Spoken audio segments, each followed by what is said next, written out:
मैं मात्र 4 साल की उम्र में था और बाबूजी पूज्य एमडी जोशी जी के साथ प्रचार यात्रा पर कितने साल हो गए अभी I am about to be 49 और मुझे उस जगह पर बाबूजी जो रोडवेज की कोई एक बस एक दिन पहले दिल्ली से निकलती थी वो तीसरे दिन पहुंचती थी पौड़ी। कोई-कोई गिर भी जाती थी रोड वहीं पर ही बड़े पहाड़ों में, बहुत घटनाएँ भी थी। उस समय वो प्रचार यात्राएँ बुग्गियों में, भैंस गाड़ी में, गधा गाड़ी में, घोड़ा गाड़ी में, ऊँट में, पैदल, किराए की जीपों में, किराए के स्कूटरों में, रेलों में लटक के सब कुछ वो अनुभव मिले। मैंने देखा है महात्माओं को तप और त्याग की ज़िंदगी जीते हुए। मेरी उम्र मात्र 5-4 साल के आसपास इसके बीच रही होगी और रोडवेज की बस जो चौक पर कहीं खड़ी होती थी, एक ही बस आती थी दिल्ली से, उसके ऊपर मुझे खड़ा करके बाजार भरे, सारी भीड़ इकट्ठी पहले तो लोग और मुझे कहना तू गाना गा, लोग इकट्ठे होंगे कोई बात तो सुनेगा हमारी कम से कम, तू बोल। और मुझे खड़े होकर 4 साल के बच्चे को प्रवचन करने को कहते थे। कोई नहीं जानता उस शहर में, नोबडी नोज़ यू, आप हैं कौन? डुगडुगी बजाई है महात्माओं ने डमरू की तरह। ऐसे किया है एक-एक इंसान को जागृत।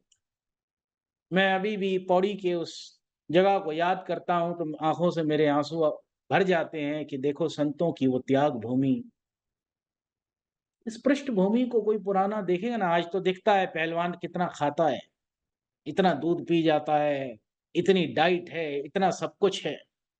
जब उसने उठा-पटक खाई होती है ना अपनी ज़िंदगी में, जब हड्डियाँ तुड़वाई होती हैं, वो किसी को नज़र नहीं आता। उसका व्यायाम नहीं नज़र आता, उसकी तपस्या नहीं नज़र आती, उसका उठना-बैठना, उसका उसका तप, वो नहीं पता होता। लोग केवल ये देखते हैं ये कितना मशहूर हो गया या कितना दुनियावी तरी से सक्सेसफुल हुआ। महात्माओं की ऐसी दृष्टि नहीं होती। उन्होंने कभी ये सोचा ही नहीं कि कितने लोग मेरी बात को सुनेंगे, कौन सुनेगा और कौन नहीं सुनेगा और कौन अपनाएगा और कौन नहीं अपनाएगा। कबीरा खड़ा बाजार में, सबकी मांगे खैर। आने जाने वाले इस भावों में बाजार और कुछ नहीं है। इधर से एक भाव आया, उधर से दूसरा भाव आया, ये बाजार ही है। उस बाजार के अंदर कोई खरीदार नहीं है आपके भावों को पकड़ने वाला। कबीरा खड़ा बाजार में सबकी मांगे खैर, जो भाव आ रहा है सबकी खैर मांग, सब ठीक है। ना काऊ से दोस्ती, ना काऊ से वैर। किसी भाव पर महात्मा रुकता नहीं है, इसलिए ना किसी भाव का दोस्त है, ना किसी भाव से भागता है, क्योंकि भावातीत की अवस्था प्राप्त होती है। पहाड़ में जाकर कोई व्यवस्था नहीं, खुद डुगडुगी बजाकर इकट्ठा करना पड़ता है कि आ जाओ, बैठ जाओ। These are the tough terrains.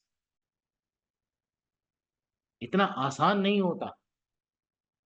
सत्य की बात पर खड़े होने से पहले सत्य की पहचान और फिर सत्यमय होना, वरना सत्य आपके घट से बोलेगा ही नहीं, बिल्कुल नहीं बोलेगा। क्योंकि अपने साथ गद्दारी नहीं हो सकती है, अपने साथ 100% ईमानदारी चाहिए। जो भीतर से है वो बाहर निकल रहा हो,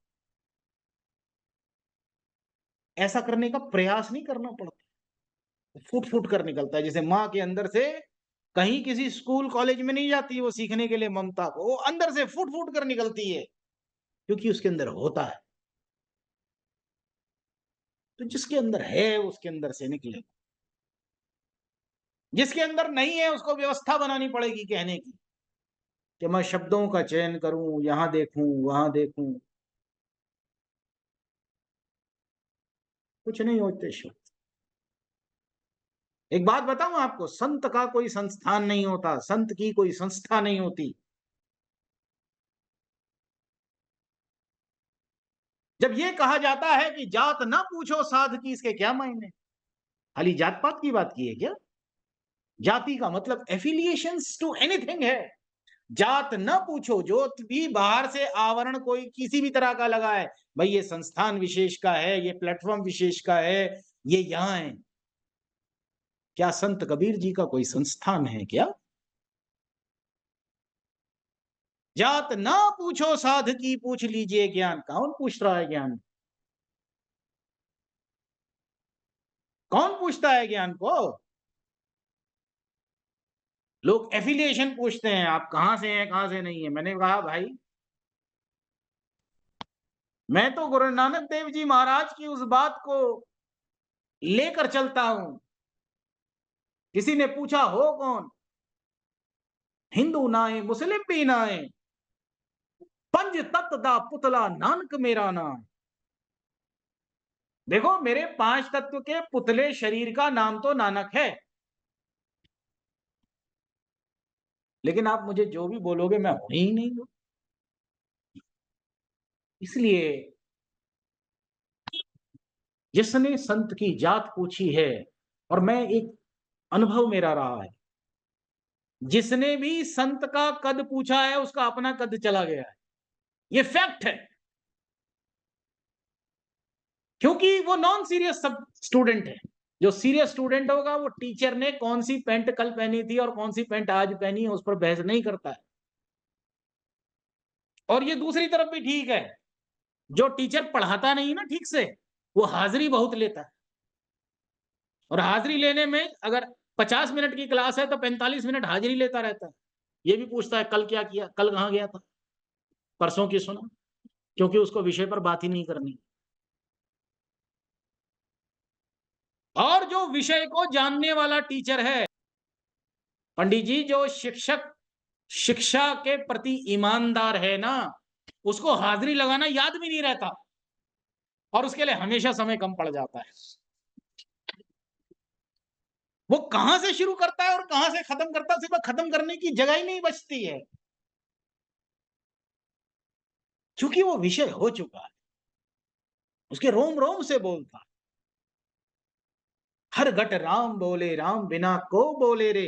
ये कहने वाले जो ये कहते हैं कि हर घट से राम बोलता है, अगर वो ये पूछें कि महात्मा आपका एफिलिएशन कौन सा है, आप कौन से संस्थान से हैं, आप कौन सी जगह से हैं, तो एक ही सलाह है मेरी, संत कबीर को पकड़ो, जात ना पूछो साध की। ज्ञान को पकड़ा क्या? ज्ञान की बातों को पकड़ा ना। ज्ञान सूचना के आसपास ही रहता है, बोध पे नहीं पलटता, जब तक ईमानदार कोई ना हो। जो ईमानदार नहीं है उसके लिए ज्ञान की बातें हैं। बोध तो अनुभूति है, और ये उसके लिए उपलब्ध है जो तैयार है। बस एक ही चीज कहनी है मुझे, अपना जीवन यथार्थ और उद्देश्यपूर्ण जितना जल्दी कर लो उतना ठीक। दूसरा मौका ये जिंदगी नहीं देगी, इसे या तो नकल में बिता लो, या फिर असल के लिए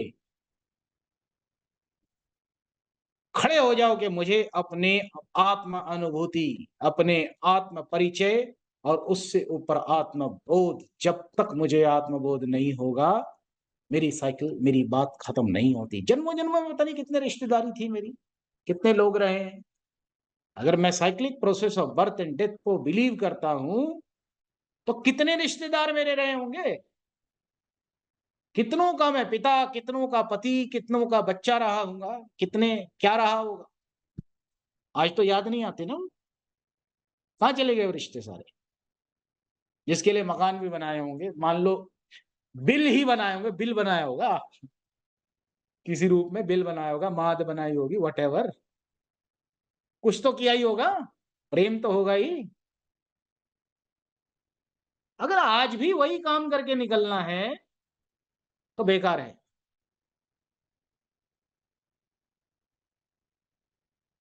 ऐसी मरनी जो मरे बहुर ना मरना होए, तुझे बार बार मरने की जरूरत नहीं पड़नी चाहिए भाई। Come out of it. Mahatma यही देना चाहते हैं, तो निकल इससे बाहर। भगवान श्री कृष्ण क्या कह रहे हैं अर्जुन? वो बातें करता जा रहा है, बता रहे हैं तेरा टाइम कीमती है, बातें मत कर ज्यादा। बातें ही करे जाता है, प्रभु मेरे को इस पे बताओ, इस पे बताओ। बोल तेरे को लेक्चर चाहिए या क्या चाहिए तेरे को? मुझे कल एक सज्जन मिले और मुझे बड़ी हैरानी हुई, बहुत सभ्य पढ़े लिखे इंसान। मुझे कह रहे गुरु तो चाहिए ना, गुरु तो चाहिए ना, गुरु तो होना चाहिए। मैंने क्यों होना चाहिए गुरु? Y why you need Guru? You don't need गुरु। किस लिए गुरु चाहिए बताओ? आपको क्या समझ में नहीं आ रहा जो गुरु चाहिए? गुरु किस लिए होता है? गुरु होता है जो आपको फर्दर लीड कर सके। आज जिस जगह पे हो, 5वीं क्लास में है ना, तब 6 में जाना है, तो आपको गुरु की जरूरत है जो 5 से 6 में ले जाए आपको। आपको उद्देश्य पता है कि मुझे आगे जाना है। आप बताइए आपका उद्देश्य क्या है? पहले तो पता ही नहीं। नहीं, ये फिर भी तो गुरु तो होना चाहिए। और किस लिए चाहिए भाई? गुरु मीन्स गाइडेंस, और guidance is always for a specific purpose. किसी खास कारण के लिए गुरु की जरूरत होती है। आपको संस्कृत पढ़नी है तो आप अंग्रेजी के टीचर की मदद से नहीं पहुंचेंगे कहीं भी। हर विषय का स्पेसिफिक टीचर होता है, और टीचर का चयन करना हमारी जिम्मेदारी है, हमारी समझ है।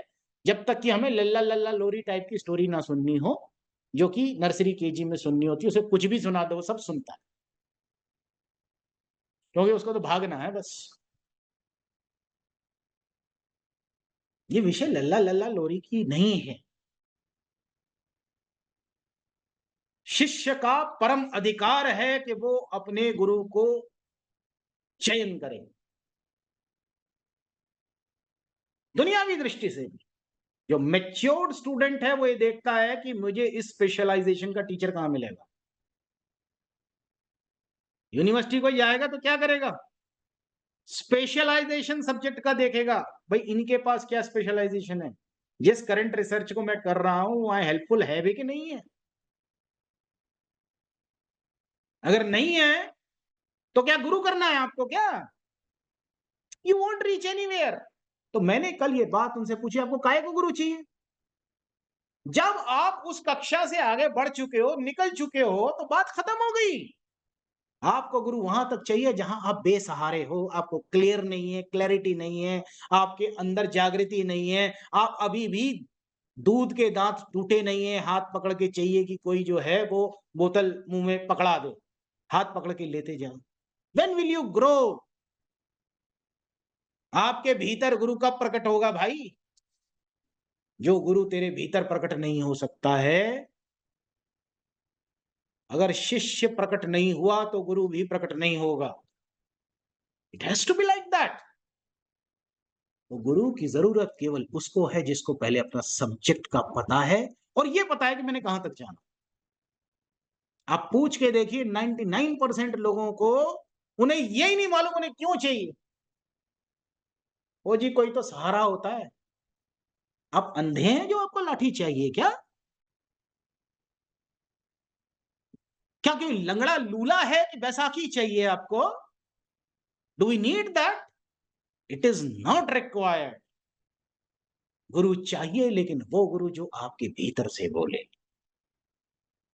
जैसे शिष्य भीतर से तैयार है, ऐसे गुरु को भी भीतर से तैयार होना है। अगर वो तैयार नहीं हुआ, वो नहीं बोला, तो आध्यात्म में एक कदम आगे नहीं बढ़ता है।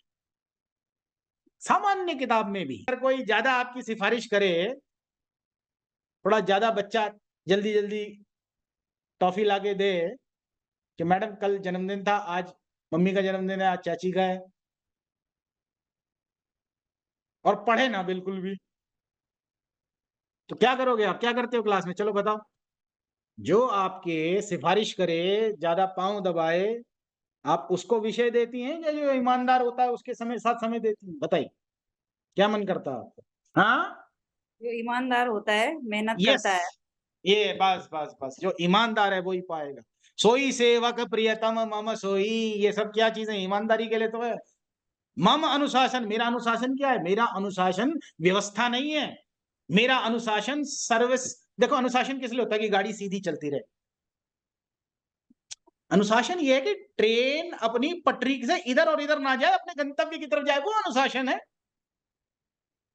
उसके लिए व्यवस्था है कि वो अपने मुकाम पर पहुंचे, अपनी जगह पर पहुंचे, उसके लिए अनुशासन होता है।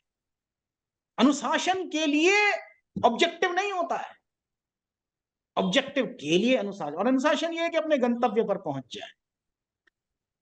आत्म तत्व का अनुशासन ये है कि अपने सच्चित आनंद वास्तविक रूप पर स्थित रहे। That is the only discipline. इसके अलावा कोई व्यवस्था नहीं होती है। सोई सेवकम प्रियतम मम सोई मम अनुशासन, यही अनुशासन है कि तू अपने सच्चित आनंद स्वरूप से भटक मत, लेफ्ट राइट मत हो। दैट इज द अनुशासन। इस अनुशासन की बात कर रहे हैं महात्मा। मम अनुशासन माने जो इस अनुशासन पर जो चल गया वो प्रिय है मुझे। वो भटकता नहीं, अपने लेफ्ट राइट नहीं होता अपने आध्यात्म से। तो यही जरूरी है। इसलिए बहुत से लोगों को जब मैं पूछता हूँ, बोलते हैं भाई गुरु तो होना ही चाहिए, तो मैं उनसे पूछता हूँ अच्छा चलो बता दो, पहले तो गुरु होता क्या ये बताओ, दूसरा ये बता दो क्यों चाहिए आपको। मतलब आप संस्कृत नहीं समझ पा रहे हो, या इंग्लिश का कोई सब्जेक्ट नहीं समझ पा रहे हो, या फिलोसॉफी में कुछ जानना है, या मैथमेटिक्स में कुछ कमी। What do you want? Why you want गुरु? नहीं नहीं, वो कुछ तो होना ही चाहिए। Now this is non seriousness towards the understanding of the subject. जो नॉन सीरियस स्टूडेंट है वही ऐसी बातें करता है, क्योंकि उसे विषय का पता ही नहीं। उसको मंजू मैडम को भी मनाना पड़ेगा और के एन तिवारी जी को भी मनाना पड़ेगा। वो मनाता ही चला जाएगा लोग, अपनी कब मानेगा ये पता ही नहीं।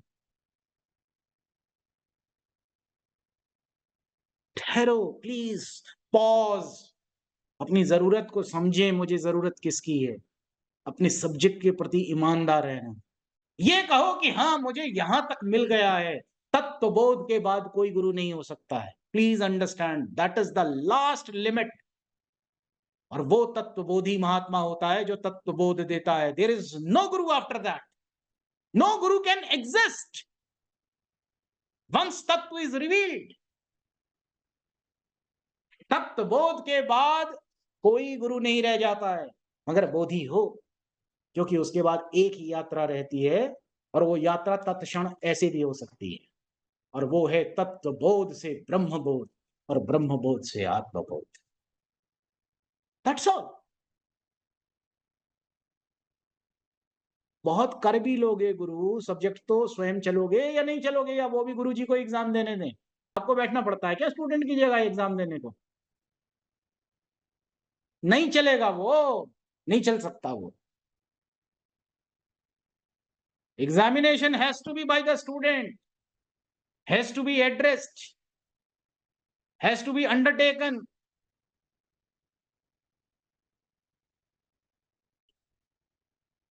It can not be other way around. तो इसलिए ये एक सार है। भले आप गुरु की बात कहें, लेकिन वहां तक कहें जहां आप विषय की जानकारी रखते हैं और आपको पता है आगे कितना विषय पे आपको जाना। आपको एमफिल करनी है तो आप उस सब्जेक्ट की बात करेंगे, एमफिल में मेरे को किस स्पेशलाइजेशन चाहिए और कौन सा टीचर मुझे यहां तक इस जगह तक बता पाएगा। That's all. अध्यात्म में तत्वबोध इज द लास्ट लिमिट, जहां कोई आपको किसी तत्वबोधि तक ले जा सके। तत्वबोधि तक पहुंचना लास्ट स्टेप है, तत्वबोध भी नहीं। तत्वबोधि के पास पहुंचना लास्ट स्टेप है आपकी, और वहीं तक कोई गुरु आपकी मदद कर सकता है कि भाई मैं तत्वबोधि नहीं हूं, मैं हाथ सरेंडर करता हूं, मेरे पास कुछ नहीं। अगर वो ईमानदार है तो वो ऐसा कहे कि आपको passed and promoted to higher class कह के धक्का देगा अगली क्लास में कि भाई मेरे पास मत रुक तू। स्वामी दत्तात्रेय महाराज का पता है ना कितने गुरु बनाए होंगे। बात रुकने की नहीं, बात गुरु की नहीं, बात जरूरत की। My subject is relevant to me, important to me. मुझे कितना चलना है, क्या प्राप्त करना है, ये मेरी चॉइस होती है। अगर कोई ये सोच के बैठा है कि कोई गुरु उठा के मुझे मोक्ष दे देगा, पार करा देगा या हाथ पकड़ के कोई कहीं पहुंचा देगा, तो वो कुछ जन्मों का और इंतजार कर ले। अब वो 84 पसंद है कि मल्टीप्लाइड बाय n नंबर्स पसंद है। Keep on doing that, keep on doing that, कोई रोक नहीं है उसकी। मोक्ष प्राप्त नहीं होता है, मोक्ष की तो अवस्था स्वयं मिलती है। It is what you earn. अपने सच्चित आनंद स्वरूप पर खड़ा हो जाना ही मोक्ष है। जो हो गया वो हो गया। मैं मन को गदगद करने के लिए नहीं हूं, ना मुझे मन को गदगद करना है, ना गुदगुदी देनी है। प्लीज अंडरस्टैंड, मन मेरा सब्जेक्ट ही नहीं है। ना मैं मनमोहक बात कहता हूं, ना मैं मनमानी बात कहता हूं। मन विषय नहीं है। मन तो विचार शक्ति के साथ जुड़ा एक व्यवस्था है जो चलती रहेगी अपनी तरह से। डायरेक्ट एड्रेस कीजिए अपने ज्योत स्वरूप तत्व को, बस हो गया काम आपका। मन के जीते जीत इसलिए कहते हैं क्योंकि ये बेचारा ना झील की तरह कहीं रुक जाता है, बस वहीं पड़ा रहता है, और उसको कोई संत चाहिए जो कि थोड़ा प्रवाह के साथ उसको ले जाए नदी की तरह। बस इतनी सी बात है और कुछ नहीं। मन तो बहुत बढ़िया चीज है, इसे नहीं लड़ना बिल्कुल भी। तो मन की कोई लड़ाई नहीं है, और मेरा बस इतना ही कहना है कि परम मूल रूप ये तो कह दिया कि ये प्रभु अविनाशी है, ये तत्व है। तो आप कौन है? तो आप कौन हैं? अगर ये प्रभु है तो हु यू आर।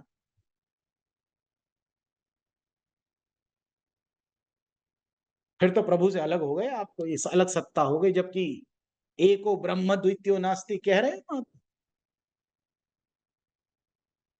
तो अपने आप को भी तो इस रूप में स्वीकार करके देखो, और वो स्वीकार कब करोगे? जब वाकई अनुभूति होगी। बिना अनुभूति हुए अपनी बात नहीं कही जा सकती है। इसलिए इस तरफ बढ़ना है। ईमानदारी इसी में है कि अपने आप को ये देखना है कि इतने सालों मैं केवल स्कूल में पियन की तरह घंटी बजा के आता हूं, with due respect to his work, या मैंने वहां की क्लासरूम में टीचर के पास बैठकर कोई विद्या ग्रहण की। उसी स्कूल में सालों साल घंटी बजाकर रिटायर हो जाता है एक कर्मचारी, विद ड्यू रिस्पेक्ट, मैं सम्मान के साथ ये बात कह रहा हूं। अगर उसने विद्या नहीं ली उस स्कूल से, तो उसे घंटी के साथ ही रिटायर होना पड़ेगा। जबकि वहां से पढ़कर बच्चे, छोटे छोटे बच्चे कहां कहां कौन कौन सी मुकाम हासिल करते हैं, वो एक अलग बात है। ये तो एक दुनियावी एग्जाम्पल है। I am not saying, compare नहीं कर रहा हूं मैं, वो भी अपनी जगह बहुत ठीक है कि ईमानदारी से घंटी बजाता है बेचारा, विद ड्यू रिस्पेक्ट। तो आज इतना ही ठीक है। गुरु की जरूरत तब है जब आपको विषय की समझ हो, विषय की जानकारी हो, और ये मालूम हो कि मुझे अगला कहाँ जाना है। मैंने यहां तक तो पढ़ लिया, अब इसके आगे मुझे चैप्टर चाहिए, फर्दर चाहिए। इन फर्दरेंस ऑफ दैट मेरी यात्रा है, या मेरी वाकई कोई भूख है, या मुझे उसकी आवश्यकता है। इसलिए आवश्यकता को आगे रखिए आप। अगर आवश्यकता है तो गुरु है। अगर मुझे आवश्यकता नहीं है, आप उस सब्जेक्ट पर बढ़ रहे हैं, आपने उस सब्जेक्ट को प्राप्त किया है, तो गुरुत्व कहीं और नहीं, गुरुत्व आपके भीतर है, वो बोलेगा आपके भीतर। आपके अंदर गुरु को प्रकट होना पड़ेगा, क्योंकि आपके अंदर शिष्य प्रकट हो चुका है। एक ईमानदार शिष्य के लिए ही संपूर्ण गुरु निहित होता है। तो गुरु कोई अलग सत्ता नहीं है, बस एक प्रकरण है, ताकि पूर्ण एकत्व की तरफ, पूर्ण समावेश की तरफ, एब्सोल्यूट इंक्लूसिवनेस की तरफ बढ़ सकें। लेकिन ये तब तक होगा जब तक तत्वबोधी महात्मा तक आपका गुरु पहुंचा दे। अगर वो स्वयं तत्वबोधी नहीं है, तो उस गुरु की जिम्मेदारी है कि आपको तत्वबोधी तक पहुंचा दे, और जब तत्वबोधी पे पहुंचा दे तो उसे तुरंत हटना चाहिए, ये कह के कि इसके आगे मेरे पास कुछ नहीं। तत्व बोधि के पास तक पहुंचाने की जिम्मेदारी है गुरु की, इसके आगे कुछ नहीं है। अगर इसके आगे भी वो जिम्मेदारी करता है तो वो बिल्कुल ईमानदार नहीं है। देखा है ना आपने क्लास में, बहन कांता करते हो कि नहीं? Pass and promoted to higher class कर देते हो कि नहीं, या बच्चे को रोके रखते हो उस क्लास में? करते हो कि नहीं? तो ईमानदार टीचर यही करता है, अगली क्लास में भेज देता है। गुरु का कार्य यह है, वो तत्व बोधि तक भेज दे, और तत्व बोधि के बाद कोई गुरु नहीं रह जाता है। द लास्ट स्टेज आपने वहां ले लिया, वंस यू हैव तत्व बोध, nothing is required, that's all. तो ये परम कर्तव्य है हमारा, इसे लेना है। ये बहुत सुंदर बात, बहुत सुंदर। केवल आवश्यकता तत्व बोध तक ही है, लेकिन तत्वबोध भी बड़ी दुर्लभ चीज है। जब तक कोई संत ऐसा जीवन में नहीं आता, तो हम पढ़ करके, शास्त्रों का अध्ययन करके स्वतः कुछ यात्रा तो तय कर सकते हैं अपनी मनमत के अनुसार। नहीं तो तत्वबोध ही मुख्य बात है इस अध्यात्म में। अगर तत्वबोध हो गया तो बात पूरी हो गई। बिल्कुल सत्य बात है, गुरु की आवश्यकता तत्वबोध तक। तो आज बस इतना ही बात छोड़ते हैं, और मुझे बहुत बेहद खुशी है। मुझे ये कहना है, अगर आपको पता लग जाए ना यहाँ पर हीरा है, ये खान है, आप कुछ भी करके वहां जाओगे। अगर आपको पता है कि यहाँ पर पानी है, तो रेगिस्तान का मृग दौड़ दौड़ के पहुंचने की कोशिश करता। जिसको अपना आत्म कल्याण करना है, वो कुछ और नहीं देखता। जात ना पूछो साध की, मुझे एफिलिएशन से कोई मतलब नहीं, मैं अपने इस परम अवस्था तक पहुंच गया हूं कि नहीं। ये कह के कि वो परमात्मा है, यही कृपा करेगा, मैंने परमात्मा देख लिया। कौन सा परमात्मा देख सकते हैं आप? You tell me. क्या पिटारा है कोई? मैं दिखा दूंगा तुझे, कि बता दूंगा कि ऐसा है। No, it can not be. जब तक ये आत्म अनुभूति नहीं होगी, क्योंकि आकार को आकार देखता है और निराकार को निराकार देखता है। जब तक आप स्वयं निराकार नहीं हुए, तो निराकार को नहीं पकड़ेंगे। ये अनुभूति है, खाली मैथमेटिक्स नहीं है कि इतनों को मैं जोड़ूंगा या इतने घटाऊंगा तो फिर ये बचेगा। No, it is not mathematics, that is mental game. यथार्थ बात वो है जहां आत्म अनुभूति है, स्वयं पता लगता है कि यस, ये कुदरत भी मैं ही हूं, कोई और नहीं। सिया राम मय सब जग में आप क्या काटोगे? तो जग तो जानी तो ठीक है, अब तो अलग रह गया ना, जो जानने वाला है वो अलग रह गया। अब उसको भी जोड़ दो, उसको भी शामिल करो, जो सीकर है उसको भी जोड़ो, जो जिज्ञासु है उसको भी जोड़ो, तब तो पूर्ण समावेश होगा। और यही पूर्ण समावेश का नाम एकत्व है, और यही वास्तविक पैगाम है। वो परमात्मा करके बात नहीं कि वो परमात्मा मैंने देख लिया है। No, it can not be, it can not be, क्योंकि वो अभी भी वो है ना। कौन सा एक में खो गया मैं, कौन उसमें मैं जुड़कर एक वही रूप ले लिया, वही हो गया। जानत तुम ही, जानत तुम ही, तुम ही हो ही जाए, तो तुम ही होने की तो बात है। तुम ही हुए नहीं तो जान के करोगे क्या? अरे भाई, मेरे को थिएट्रिक्स का लेने के लिए नॉलेज बहुत है, संसार में बहुत तरह का गुरु है। क्या करोगे सारी नॉलेज लेके? जोकर होना भी तो एक आर्ट है, उसके भी गुरु हैं। क्या करूंगा मैं सीख के उसका? फिलॉसफी है तमाम, मतलब अगर मेरा काम है तो फिर अच्छी बात है।